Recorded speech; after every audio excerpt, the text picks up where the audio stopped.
আল্লাহর ওলিরা তোমরা যদি আল্লাহর আশিক হইতে চাও তাহলে আমার আল্লাহ ডাক দিয়ে বলেন বেশি বেশি জিকির করতে থাকো।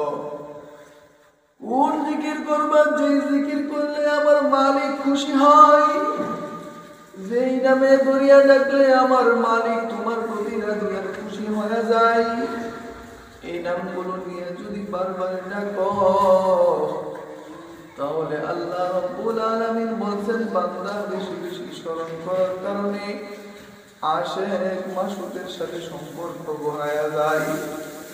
ও আল্লাহর ওলিরা, কোন নাম ডাকার জন্য বলছেন আল্লাহ তাআলা বলছেন ইয়া আইয়ুহাল্লাযীনা আমানুল্লাহ, হে ঈমানদাররা আমি আল্লাহকে বেশি বেশি তোমরা ডাকো। কিসের মাধ্যমে ডাকবা? এক নাম্বার হইতেছে ডাকার মতো তাআল্লামুল ফারাইদ ওয়াল কুরআন। যদি বান্দা কুরআন পড়া পড়া যদি আমি আল্লাহকে ডাকো তাহলে আমি আল্লাহ কিন্তু তোমাকে জান্নাত দিয়ে ধন্য করে দেব। ও বাচ্চারা, ও আমার যুবকেরা, কেন তোমরা বুঝো না? কোন আশিকের পাগল হয়ে গেলা? কোন মালিকের পাগল হয়ে তুমি তোমার আসল মালিককে ভুলে গেলা? কোন প্রেমিকের প্রেমে পড়িয়া তোমার মালিকের প্রেম ভুলিয়া গেলা? তোমার মালিক তোমার সাথে প্রেম করার জন্য গভীর রজনীতে ডাকে বান্দা আয় আয় আমার সাথে কিছু কথা বলিয়া যা, আমার সাথে কিছু কথা বলিয়া যা। বান্দা তোর একটা কথা শোনার জন্য আমার মাওলার কুদরতি দিল কাঁপতে থাকে। ও বান্দা, আল্লাহর নাম যদি বেশি বেশি স্মরণ করতে পারো, আল্লাহর ইসমে জাতের নাম যদি বেশি বেশি স্মরণ করতে পারো, কালামে পাক যদি তুমি তেলাওয়াত করতে পারো, এমন একটা ঘরের ভিতরে লুকাইবারে মন, যে ঘর থেকে বাইরে হওয়ার কোনো দরজা নেই, জানালা নাই, ঘর থেকে বাইরে হওয়ার কোনো জায়গা নেই। ও বাইতুলের যুবক, তোমরা কেন বুঝো না? বুঝো না?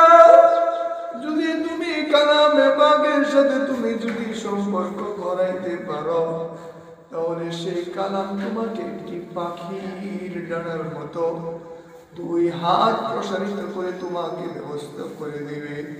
কি ব্যবস্থা করবে তোমরা জানো নাকি? তোমাকে এমন ব্যবস্থা করবে যেদিন তোমাকে অন্ধকার কবরে নামায় দেওয়া হইবে যুবক, সেই দিন তোমার ভাই থাকবে না, বন্ধু থাকবে না, আত্মীয় স্বজন থাকবে না, পাড়া প্রতিবেশী থাকবে না। অন্ধকার ঘুমায়া অন্ধকার কবরে তোমাকে শোয়া দিব রে মন। একবার কি জিজ্ঞাসা করছো রে মন? অন্ধকার কবরে যাইবি, সেই ঘরের জন্য কি জোগাড় করলি রে মন? অন্ধকার কবরে থাকবি ওহরে মন, অন্ধকার কবরে থাকবি পাগল মন, তাহারাগে লৌনা জুগার করশন। অন্ধকারী কবর যদি তুমি দেখিতা, অন্ধকারী কবর যদি তুমি দেখিতা, গরবারি সারিয়া পাগল হইতা। ও বাচ্চারা, যুবকেরা, অন্ধকার কবরে শুইবে, সেই ঘরের বাতি নাই, সেই ঘরের সাথী নাই, সেই ঘর কিন্তু অন্ধকার আর অন্ধকার। সেই ঘর কিন্তু তোমাকে কিন্তু রেহাই দিবে না। যদি তুমি একটা কোরআন যদি তুমি মুহাব্বত করতে পারো, কোরআনের সাথে তুমি যদি মুহাব্বত নিয়ে জিন্দেগি যাপন করতে পারো, যেই দিন তোমার মা থাকবে না, ভাই থাকবে না, বোন থাকবে না, অন্ধকার কবরের ভিতরে একটি পাখির রূপ ধারণ করিয়া কুরআন তোমার সাথে থাকবে।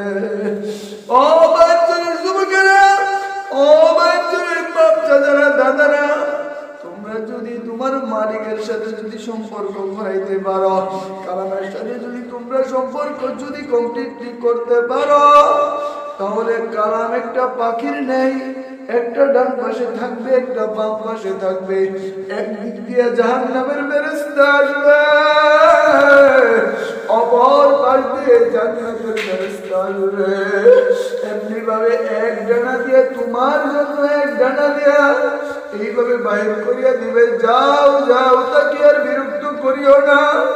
সেই দিনের বেলা শুধুমাত্র ফজর নামাজ পড়িয়া কাজ শুরু করে দিত, সেই দিনের বেলা জোহর নামাজ পড়িয়া তারপরে কাবারে যাইত, সেই আসর নামাজের সময় কিন্তু আমার মালিককে বলে নাই।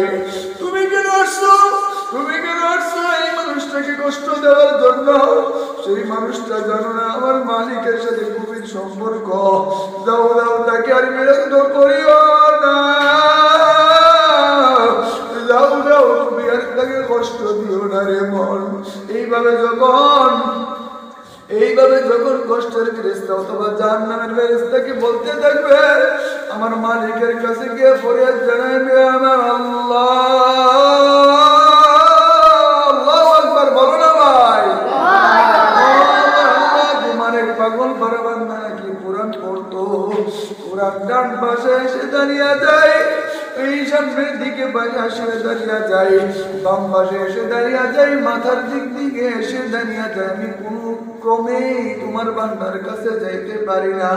আল্লাহ বলবে, যা যা ফেরেশতা, আমার বান্দা যখন কোরআনের সাথে এত মহব্বত ছিল, আমার বান্দা যখন কোরআনকে এত মহব্বত করত, দুনিয়াতে কোরআনের সাথে লাগিয়া থাকার কারণে কোরআন তার আখেরের মধ্যে হয়েছে, কোরআন তার কবরের সাথী হয়েছে, কোরআন তার কবরের পাতি হয়েছে, কোরআন তার কবরের কাছের মানুষ হয়ে গেছে। ও আল্লাহর ওয়ালিরা, তোমরা যদি কোরআনকে যদি ভালোবাসতে পারো, কোরআনে কিন্তু তোমার সহায় হবে। তোমরা যদি কোরআনকে ভালোবাসতে পারো, কোরআন কিন্তু তোমার সহচর হবে। এই কারণে আসলে রে মন, এইভাবে ওইভাবে না কানে কোরআনকে ভালোবাসতে শিখি। মন যদি কোরআনকে দাও, মনটা যদি কোরআনের সাথে লাগাইয়া দাও, আমার আল্লাহ বলেছে তোমার অন্ধকার কবরের সাথে কোরআন হয়ে যাবে। জুড়ে বলা যাবে কি সুবহানাল্লাহ, সুবহানাল্লাহ। মানুষগুলাকে আল্লাহ তাআলার আশিক হয়ে, আল্লাহ তাআলার সচ্চা বান্দা হয়ে, আল্লাহ তাআলার মহব্বতে কোরআনকে বেশি বেশি করিয়া স্মরণ করিবার তৌফিক দান করে। সবাই করি আমিন।